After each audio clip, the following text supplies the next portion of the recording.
Most people have that one corner of the house where the internet just goes to die. You know the spot, right? You walk in with your phone, and suddenly your video call drops, or that web page just hangs forever. This little white box from FVFV claims it can fix that by pushing a signal through pretty much anything, including thick concrete walls and floors. It's got 4 of those high-gain antennas sticking out, which honestly makes it look a bit like a robotic spider. But if it gets the job done, who cares about the aesthetics? What's interesting here is the sheer scale of the coverage they're promising. 13,000 square feet is a massive amount of space.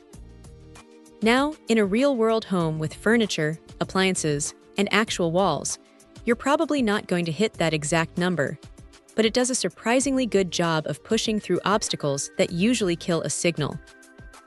It's running on a beefy processor, which is the secret sauce here. It keeps things stable even when you've got a bunch of devices fighting for bandwidth. We're talking smart TVs, security cameras, and a handful of phones all pulling data at once. It handles that load without the usual stuttering you get from cheaper repeaters. The setup is straightforward enough that you won't need a degree in networking to get it running.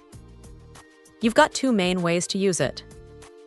There's the standard repeater mode, which just grabs your existing Wi-Fi and stretches it further, and then there's the access point mode. That second one is actually pretty handy if you have an Ethernet cable running to a garage or a shed, because it turns that wired connection into a fresh, fast wireless hotspot. Speaking of wires, there is a gigabit port on the side. Plugging a gaming console or a desktop directly into that port makes a noticeable difference for latency. It's a solid way to get a wired-like experience without having to run cables across the entire house. Security-wise, it's using standard WPA2 encryption, and there's a little internal chip that's constantly scanning for potential weak spots. It's a nice bit of peace of mind, especially if you're worried about network vulnerabilities. But look, it isn't perfect. The plastic casing feels a little lightweight, and it does run a bit warm to the touch after a few hours of heavy streaming.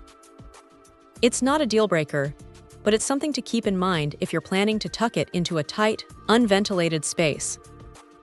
Also, while it claims to be compatible with almost every router out there, you might have to spend a few extra minutes tweaking settings if you're using a very specific, older SP-provided gateway. At the end of the day, if you're tired of dead zones and don't want to shell out for a full-blown mesh system, this is a pretty compelling middle ground. It's not going to turn a terrible internet plan into fiber optic speeds, but for extending what you already have into those hard-to-reach corners, it's a reliable piece of kit that does exactly what it says on the box. It's a simple, no-nonsense solution for anyone who just wants their devices to stay connected without the constant headache of buffering. Check out the video description for updated price. And thank you for watching this video.